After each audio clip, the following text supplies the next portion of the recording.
Like if you aren't everything you could be, more people will die, more people will suffer.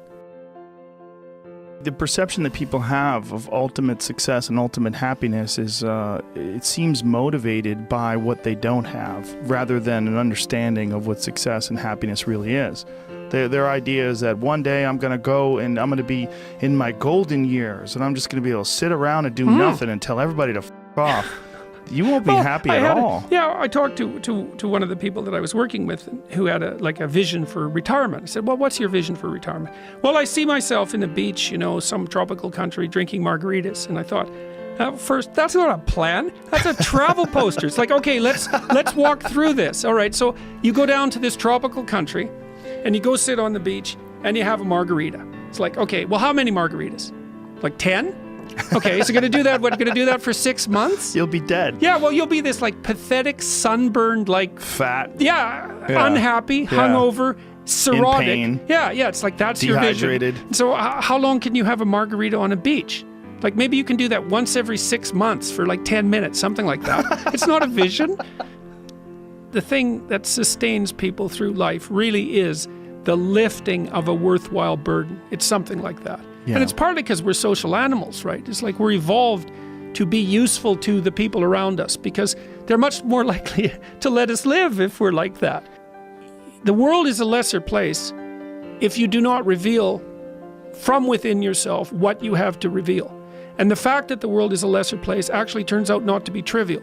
Like if you aren't everything you could be, more people will die, more people will suffer, more evil will be unconstrained, more tyranny will reign, more chaos will remain chaotic and dangerous, all of that. Do you mean this by this in the sense of like the old proverb of the wings of a butterfly fluttering become a hurricane?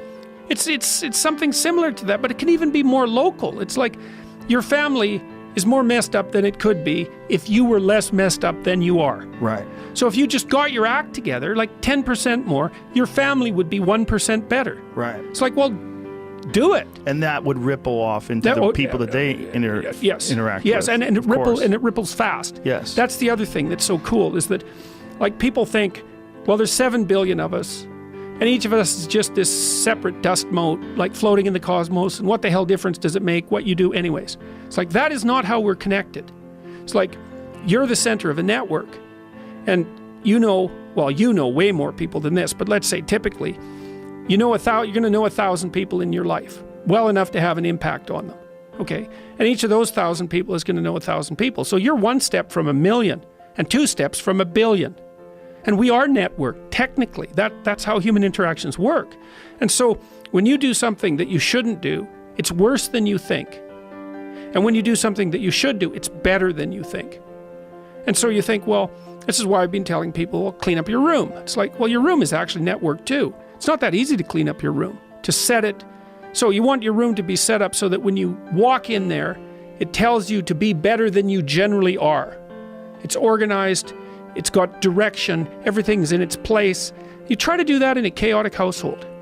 I've watched people do this because I had students do these sorts of things as assignments. I'd say, look, pick a small moral goal, clean up your room, and just write down what happens as a consequence. So maybe these are students in a chaotic household. The whole place is a bloody mess. No one's taking any responsibility for anything. And so they decide they're going to start to clean up their room. And then the people in the household notice. Well, the first thing they do is get pissed off. It's like, who do you think you are? Like, you think you're better than us? Why do you think this is worthwhile?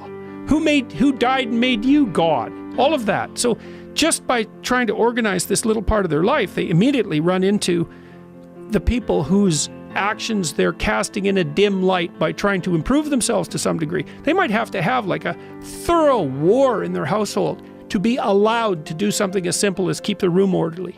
They'll find out very rapidly that A, that's way more difficult than it sounds, and B, that the consequences of it are far more far-reaching than people think. So that's quite fun. Because maybe part of it is that like everything around you is full of potential. Everything. Maybe more potential than you could ever possibly utilize. And so maybe all you have is this little rat hole of a room in some rundown place in the world. It's like, fix it up. There's more there than you think. See what happens if you fix it up. And you'll fix yourself up simultaneously because you'll have to get disciplined in order to fix up the room. And then you have a fixed up room and you'll be a more fixed up person. It's like, You think that nothing will happen as a consequence of that? It's like all hell will break loose as a consequence of that. Well, people don't take what they have right in front of them seriously enough. It's like the wasting time thing. They don't do the arithmetic. You know, and they also don't understand. They devalue what they have right in front of them. Like another client I worked with was having a hard time putting his kid to bed at night. And so we did the arithmetic. It's like, well, I'm fighting with my kid for 45 minutes a night trying to get him to go to bed. Okay, so let's analyze that. All right, so what does that mean? Well, it means that both of you end the day upset. That's not so good, because why would you want that? It means that you're spending 45 minutes fighting when you could spend 20 minutes doing something positive, like reading to him, say. It means that you don't get to spend that time with your wife, so she's not very happy with you, plus you're annoyed because you don't see her, plus you blame it on the kid because he's the proximal cause. It's like, that's pretty damn ugly. And then let's do the arithmetic. It's like 7 days a week, 45 minutes a day. Let's call that 5 hours, 20 hours a week. 240 hours in a year. You're spending a month and a half of work weeks fighting with your 4-year-old son. You think you're going to like him? You don't like anyone you spend a month and a half a year fighting with. It's a bad idea. Fix it. It's important. Get him to bed. Make it peaceful. You do it like these things that repeat every single day. That's a motif in this book too. Your life isn't margaritas on a beach in Jamaica. That happens now and then. Those are exceptions.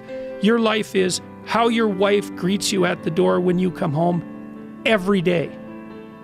Because that's like 10 minutes a day. Your life is how you treat each other over the breakfast table. Because that's an hour and a half or an hour every single day. You get those mundane things right, those things you do every day. You concentrate on them and you make them pristine. It's like you got 80% of your life put together. These little things that are right in front of us, they're not little. That's the first thing. They are not little, and they're hard to set right. And if you set them right, it has a rippling effect, and fast too, way faster than people think.